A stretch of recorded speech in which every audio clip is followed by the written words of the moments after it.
Navbatdagi darsimiz 24-dars sonlarni ayirish.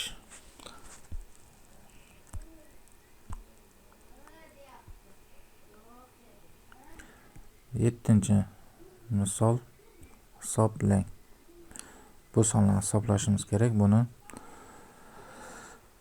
bu tarafga avval yozib ko'chirib olamiz, keyin hisoblash ishlarini bajaramiz.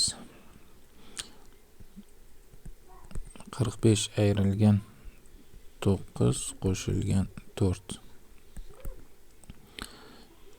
21 ayrilgan 4 qo'shilgan 3.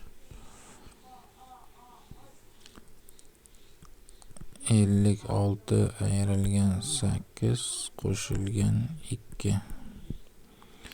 37 ayrilgan 8 qo'shilgan 5.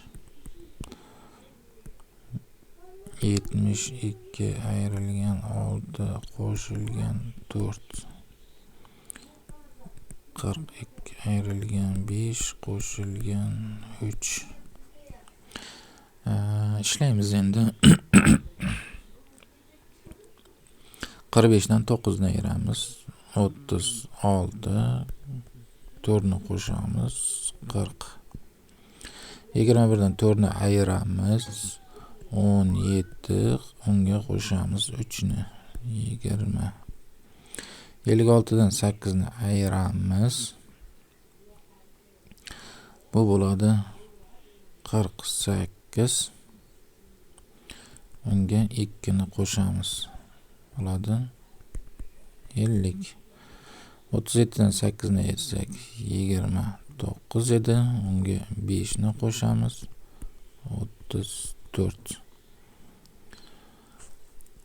72 dan 6 ni ayiramiz 66 bo'ladi. Unga 4 ni qo'shamiz 70. 42 dan 5 ni ayiramiz 37. Unga qo'shamiz 3 ni. Bu bo'ladi 40. Mana shunaqa ishlanadi. Navbatdagi misol 8-misol. Masalalar tuzing va ularni yeching. Bor edi 12 va 18 ta o'yinchoq. Sotildi 15 ta o'yinchoq. Qoldi. Qancha qoldi?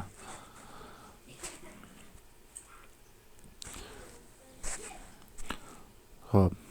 Bizni magazinimizda xo'p, masala tuzamiz. Aytamizki, masalani men og'zaki aytamiz. Bizni magazinimizda 12 ta katta va 18 ta kichik o'yinchoqlar bor edi. 12 ta katta va 18 ta kichik o'yinchoqlar bor edi. Va ulardan ayirib tashlang. 15 ta o'yinchoq sotildi.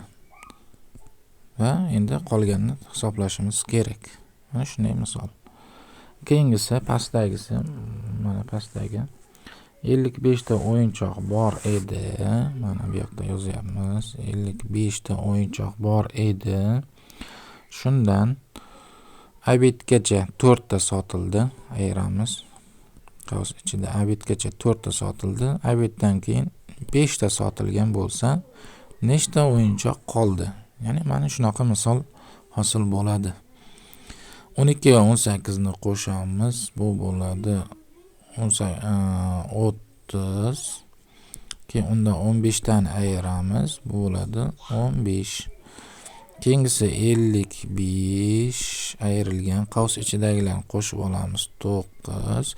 55 dan 9 ni ayirsak, bu bo'ladi 46. Rahmat e'tiborlaringiz uchun.